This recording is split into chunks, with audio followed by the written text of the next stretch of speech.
Y entonces los evangelios con las enseñanzas de Jesús, se podría decir que son diferentes porque ya ve que divergen algunas, aunque se cree que vienen de una tradición o una fuente, la famosa fuente Q, son tradiciones orales que se recogieron de Jesús, de su vida y de sus enseñanzas, ¿verdad?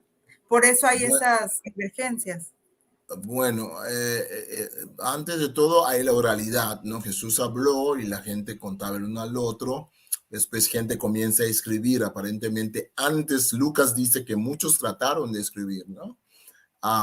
Lucas 1 hasta 4, ¿no? De seguido Teófilo, ¿no? Muchos han tratado de escribir las cosas que sucedieron entre nosotros, como nos contaron los testigos oculares, pero yo, después de haber estudiado todo cuidadosamente, yo lo voy a escribir en orden para que estés seguro de las cosas que has aprendido, ¿no? Esa es una posible traducción de Lucas 1 hasta 4. Hay diferentes formas de traducirlo.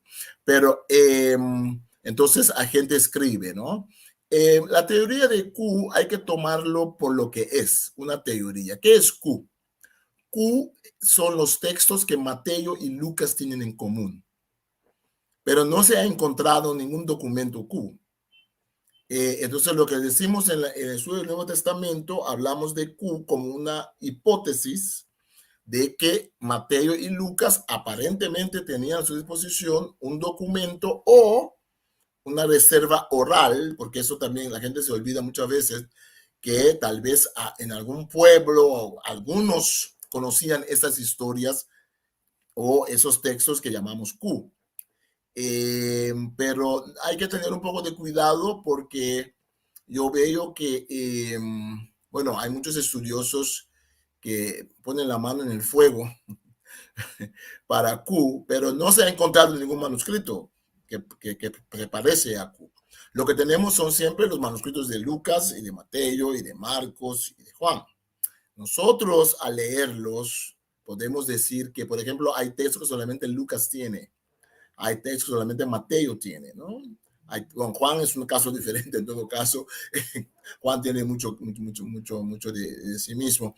Y vemos que hay textos que los sinópticos, ¿no? Sinóptico de la misma vista, desde la misma perspectiva, Mateo, Marco y Lucas tienen en común.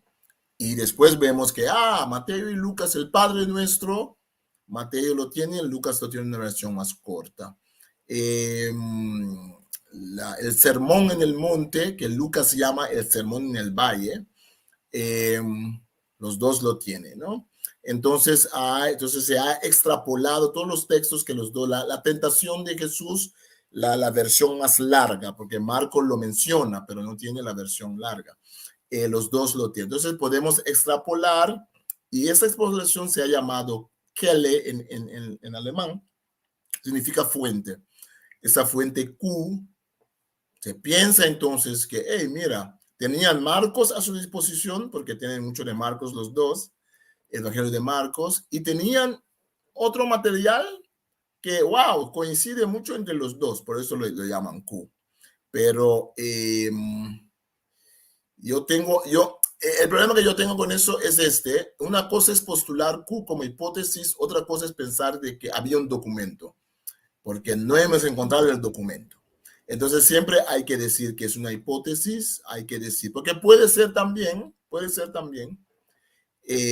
Yo personalmente creo que Marcos era el primer evangelio, yo pienso que los otros tenían a Marcos, pero también puede ser que tenían todos otro documento que nosotros no tenemos. Y esos documentos se parecían, ¿no? Puede ser que Marcos a Mateo tenía a su alcance un documento, que Lucas tenía otro, pero claro, como son las mismas historias, ¿no? No es muy extraño de que en la comarca hay muchas historias que se parecen en cuanto a Jesús. Sería raro si no hay nada que se parece, ¿no? Entonces en ese sentido, decimos Q es una hipótesis o oral o escrita. Muchos piensan escrita porque cuando uno los compara, uno dice, debe de ser escrita para hacer un trabajo tan minucioso. Algunos han postulado la comunidad de Q. hay que tener mucho cuidado con la hipótesis de Q, porque esa hipótesis hace de Jesús un filósofo cínico, cínico no en el sentido de la palabra cínico, pero cínico de los filósofos cínicos, un filósofo que hablaba sobre, porque cuando uno ve, ¿qué es Q? Q no tiene muchos milagros de Jesús. Los textos que Lucas y Mateo tienen en común son textos de oralidad, de discurso. Entonces, si uno cree que había un documento Q, algunos fueron tan lejos. Yo estudiar ese tema mucho, por eso que me subo a hablar sobre eso. El problema es de cuando postulan una comunidad Q que ha producido el documento Q, entonces, ¿qué dicen los expertos? Dicen, algunos, no todos, dicen, mira, Jesús en realidad no hacía milagros. El Jesús verdadero es el Jesús de Q. Es el Jesús de esos textos donde habla como un filósofo, como un hombre sabio. Entonces los milagros vienen después. La gente escribe sobre los milagros después y pone eso con Q, ¿no? Por eso hay que tener mucho cuidado porque no es solamente decir que hay Q, es también qué significa. Yo creo que ellos tenían un documento en común. Yo siempre digo, puede ser un documento oral. Cuando yo digo oral, una comunidad que tenían esas historias y les compartieron a los dos. Y ellos toman de esa historia y por eso se parecen. Pero yo no yo no creo en la comunidad Q, de Q. Porque al postular una comunidad Q, estamos postulando que Jesús con cierta gente no hizo milagros y solo habló como filósofo. Pero tenemos que tomar todas las capas de la transmisión del texto. Mateo tiene textos que nadie tiene, Lucas tiene textos que nadie tiene, Juan tiene mucho, todo junto nos dejan ver el Jesús de Nazaret. Ok. Es este debate, ¿no? Del Jesús histórico y el de la fe, el Cristo de la fe. Eso.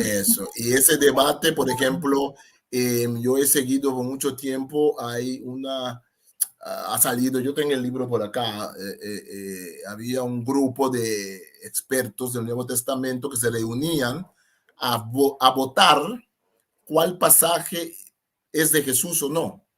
Entonces votaban y decían, esta es de Jesús, esta es de la iglesia, esta ni de Jesús ni de la iglesia. Entonces, ¿qué hacían entonces? ¿Qué hacían entonces? Es desmantelar el texto, despedazar el texto, el testimonio. Yo pienso que hay capas en el texto, hay diferentes fuentes, eso no es el problema, pero sería desprestigiar el testimonio de los apóstoles de la primera iglesia a decir que solamente el Jesús que habla de sabiduría era el Jesús histórico, y como no creemos en milagro hoy en día, todo lo que es milagro de Jesús lo sacamos y decimos, oh, milagro, exorcismo, todo eso es la iglesia que lo imaginó. Me parece eso un poco peligroso. Sí, entiendo esa parte. Bueno.